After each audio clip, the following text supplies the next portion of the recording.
begin with our news and what's spinning. Jimmy, why don't you start this week? Yeah, absolutely. I don't really have any news, but lots of what I'm spinning. So I was able to pick up last Friday the new Impellitteri Nice. album, War Machine, which is absolutely fantastic.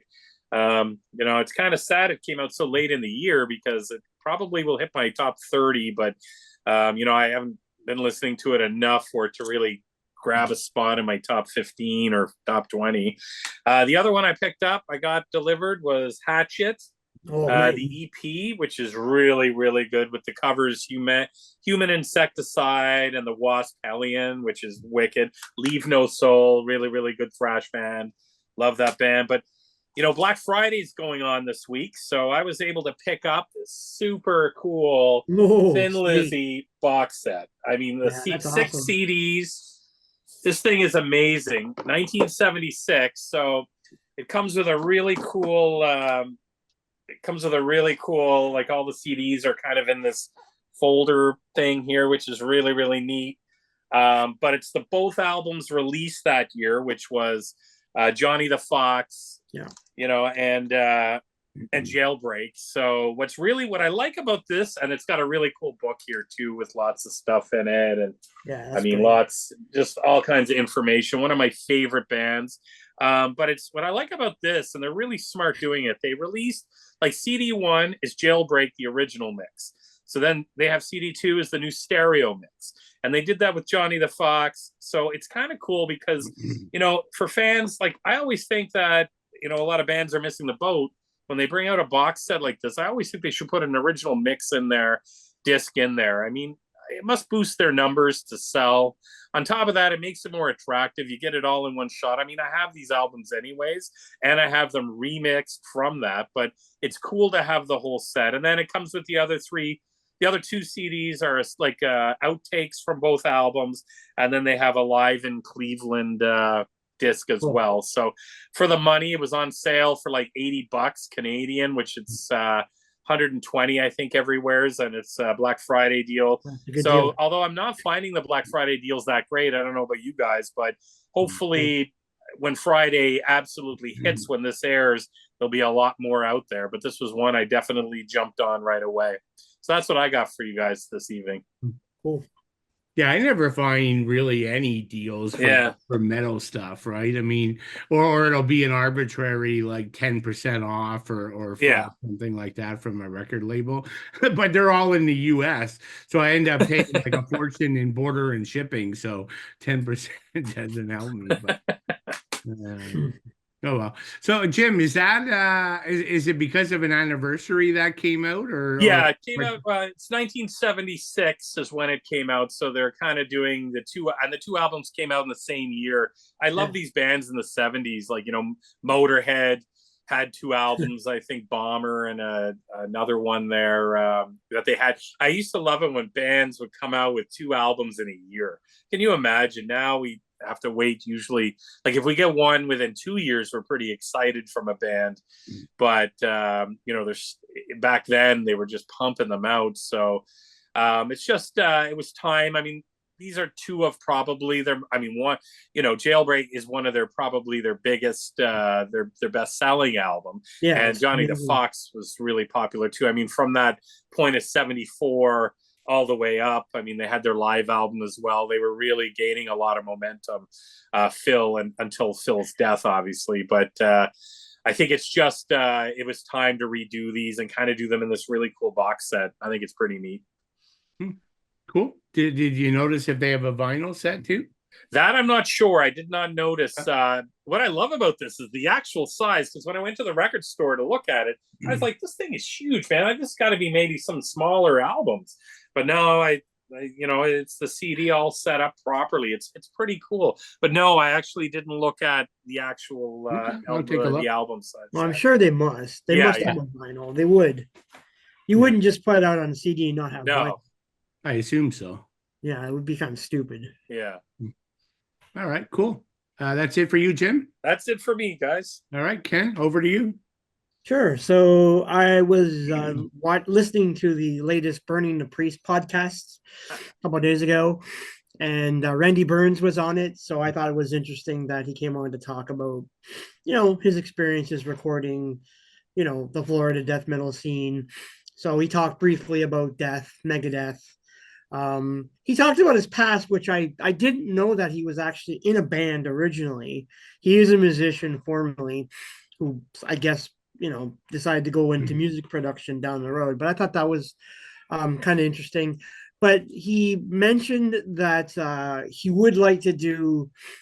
Well, he's already working on Chris Poland's remix to Return to Megalopolis, which got me really excited because I like Chris's work, and it'll be interesting to hear a new remix that apparently is coming out next year. He also mentioned that he wants to approach Dave Mustaine to remix Peace Cells. So he was saying he wasn't too sure how Dave would take that, so he was considering just remixing a couple songs and then taking the songs to Dave and getting his opinion on it. So I thought that was kind of interesting. He gave a couple shout outs to a couple new bands he's working on. A band called Nemesis, thrash band from Houston, Texas, that he's really, really big on. So I was like, yeah, I've heard of that band. So I think that's kind of cool. He thinks they're going to be the next big thing down the road. So I thought that was kind of a neat, just to hear his perspective on recording music. And he's all about just doing analog. So apparently he recently purchased analog gear and that's cool. Got set up in his studio. So he's really into doing that, which is what I like. I like the fact that he's, not relying on the Pro Tools and the whole kind of digital thing, and going back to the roots of like what makes a good album. Oddly enough, it does kind of tie into tonight's theme because he did produce the first Demolition Hammer album, so that's kind of interesting. So I'm sure we'll be bringing that up later in the podcast.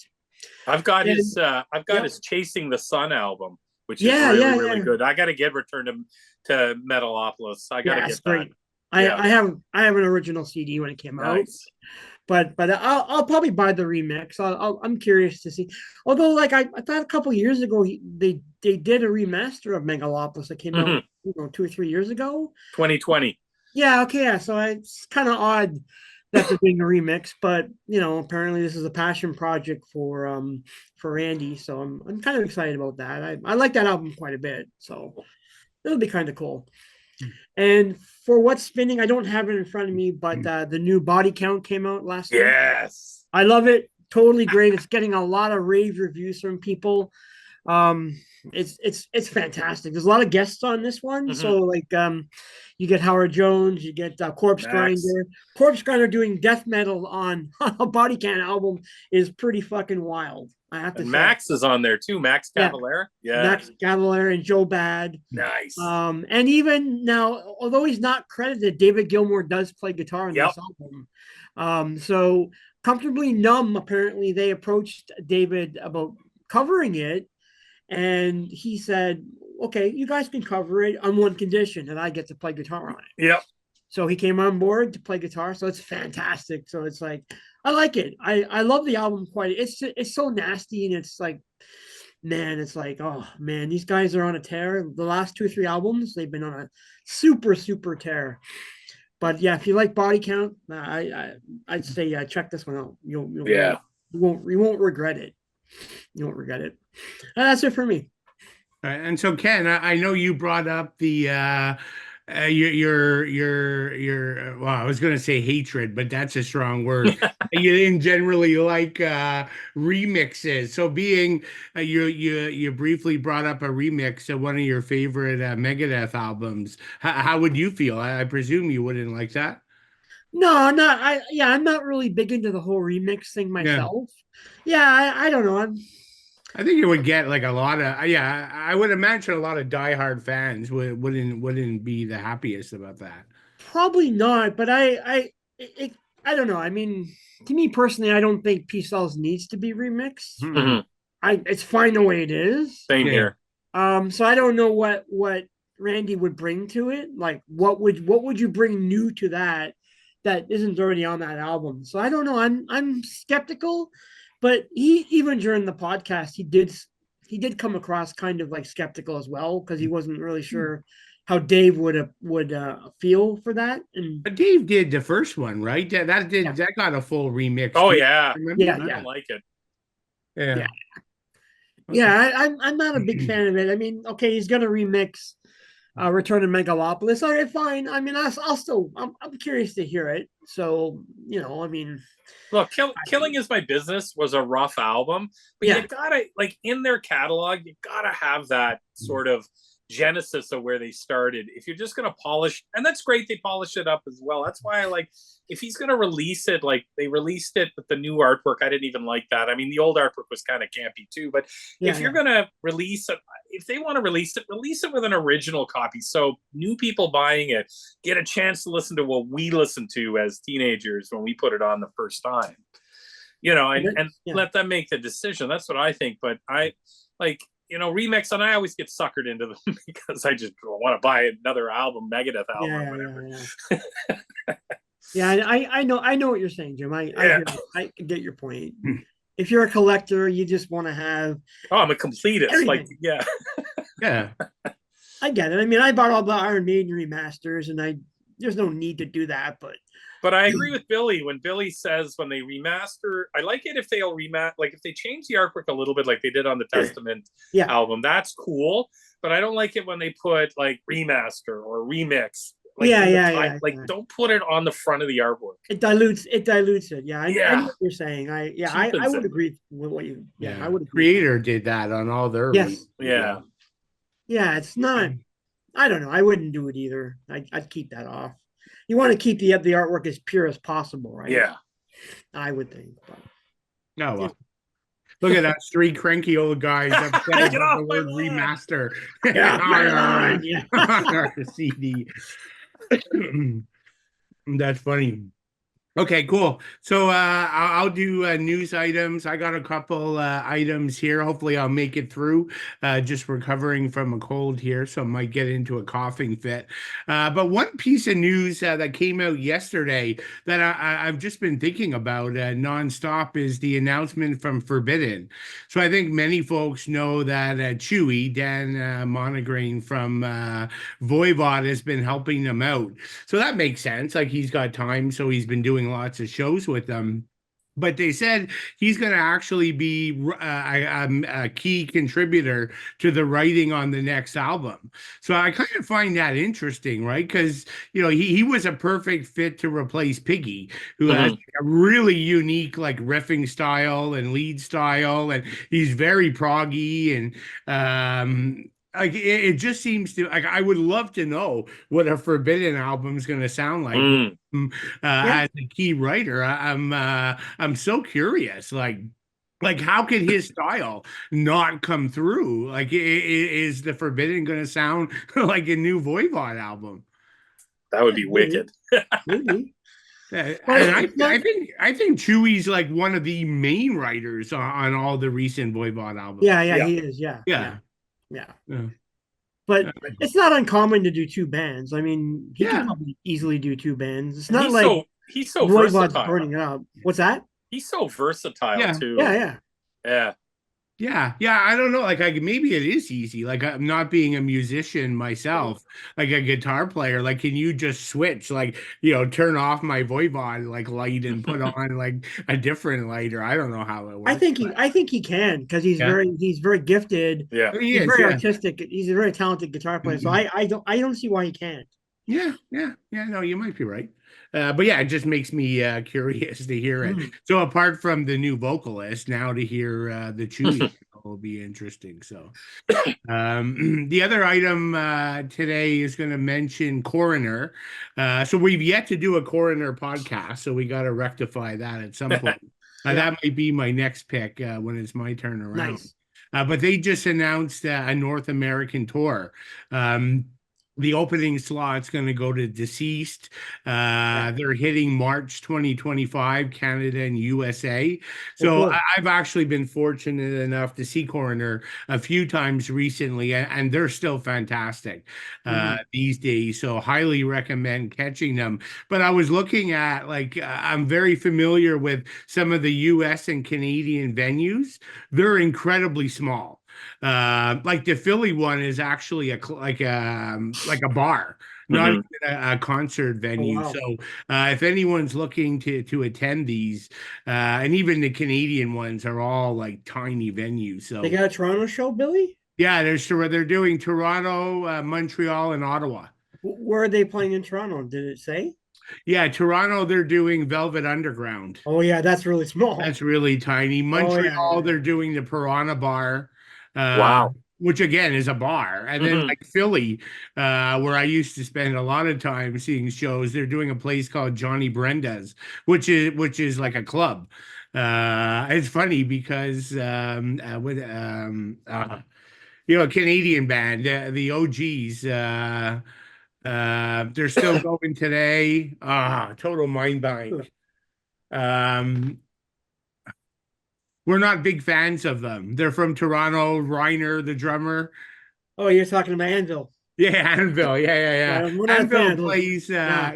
I saw Anvil playing Johnny Brenda's Oh in wow. Philadelphia. Like it is tiny. So, yeah. So all that to say, my bad memory. To say, if you want to go and they're hitting your town, get tickets right away because they're small venues. I think I want to. I definitely want to go check that out. Yeah. Yeah, no, we should. Yeah, I'm gonna go Velvet Underground. So it's Is that March. in March? Yeah, and they picked March because they're actually doing a pretty big spot in Texas, Hell's Heroes Festival. Nice. So they're obviously planning to tour around that one festival gig. Have you seen Deceased before, Billy? Yeah, Oh, you have. Okay, they're cool. good too. Yeah, Yeah, they're a great band. I love that yeah. band. They're a bit different from Coroner, right? Like it's but Yeah, what the hell? Why not? Just get different, diverse crowd. King Valley's pretty cool. I mean, he's Oh another yeah, one of the yeah, gifted musicians who's been in so many other bands. So yeah. it's kind of cool. Yeah, yeah, I think we talked about him. I don't know if it was offline or on podcast, but I was saying he's one of my favorite like metal podcasters. He always Oh pops yeah, up in yeah, all the podcast shows, yeah, and he knows his stuff, and he's down. He's hilarious. yeah. He's so good. And then just one other quick piece of news for folks like me who love Wacken Open Air and who are Mhm. going next year. It's time for the famous Christmas calendar. Woo! So I don't know if you guys know what that is, but they Yeah, actually I know do what it like is. an advent calendar. Oh. So like when your kids have it and they open Mhm. the door and you pull out chocolate. So Vakken does it every year. So like when Sweet. you're on your phone, it's so cool. You go in and there'll be a door on that day, and you actually got to take your phone and your finger and scratch off the door. Oh, neat. And Wow. then it Cool. reveals like a prize they give away or the bands that are going to be playing. So they Cool. actually announce, well, I don't know if most, but a good chunk of all the bands get announced on these calendars Wicked. in December. So that's on December 1st. And they give away a prize every day, like t-shirts and Nice. all kinds of cool stuff that they'll ship across the world. Cool. Yeah, That's so that's fun. pretty. I'm looking forward to that. It's like every year. It's like I'm like a kid in a candy store. I, I eagerly await, like for midnight German time, and I go and scratch the box, and it's like, oh yes, what a great band, or oh shit, what a bad band. But it's such a unique experience for adults. But Cool. and then in terms of what's spinning, so I'm putting together. I think we all are our top 15 list. That'll be a future podcast. But I broke this out because it got lost with all the releases. Oh, aborted. Yeah, we Yeah, heard that. aborted album this year. Yep. Like I love that album. yeah, like I mean, not only does it have a vault of horrors and amazing like album cover, Yep. it's definitely a top 15 on the album cover alone. Yep. Oh, It's on my I, list. like I totally remember liking it. I Yep. played it probably 3, 4 times and it just got totally lost. And I reviewed it for that unnamed site that we won't bring up, but I did Yeah, review yeah, that. yeah. No, exactly. So yeah, no, it's good. So I've been going back to like Jan 1 and looking Yeah. at everything that came out, and this is one I totally forgot. So I've Yeah. been spinning Great this album. the last day or two. So I'm Great still not covers sure too. if it's going to crack top 15 or not. Oh, okay. It's in my top 15. I'll give that away. Is But it? Okay. oh Okay. yeah, yeah. I had There's so to. many, like it's impossible. Like I know. And I that know. album for CDs on sale for $13 on Amazon. So Is you it? have it yeah, yet? Nice. Hilarious. This is so funny because I've been wanting to get that for the longest time. I ordered it 4 days ago, and you're bringing it up. It's almost like all three of us share the same brain. Yeah. I mean, I can't tell you the times I order an album, and then Jim, you're posting that like CD version of it, like on Facebook. So, yeah, it's crazy. Well, thanks. I'll pick it up now. I didn't know it was that cheap on Amazon. Oh yeah, $13, man. Okay, cool. I'll grab it. I'm gonna grab it. I love that cover. So great. No, it's cool. Okay, yeah. So I got to give it a few more spins. So I'm still debating whether top 15 or not. It's great. I love it. I think it's a great album. Yeah, no, it's good. It's good. There's a lot of good death metal albums this year. It was a good year for death metal. Oh, huge year. Yeah, exactly.